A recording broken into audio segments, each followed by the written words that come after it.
Gandhidham railway police મથકની સામેથી જ દારૂના જથ્થા સાથે બે શખ્સો ઝડપાયા, મુખ્ય સૂત્રધાર ગાયબ। સૂત્રો જણાવી રહ્યા છે કે ગાંધીધામ રેલવે પોલીસ મથકની સામેથી ગાંધીનગરની સ્ટેટ મોનિટરિંગ સેલની ટીમે દારૂના જથ્થા સાથે બે શખ્સોને પકડી પાડ્યા છે।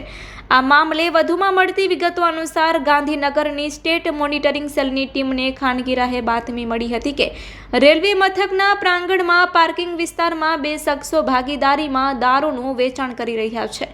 મળેલ બાતમીના આધારે કાર્યવાહી હાથ ધરી અને બાતમી હકીકતવાળા સ્થળ પર ઊભેલી કાર પાસે એક્ટિવા પર બેઠેલા બે શખ્સ શંકાસ્પદ જણાતા તે બંને શખ્સોને પકડી લેવામાં આવ્યા હતા।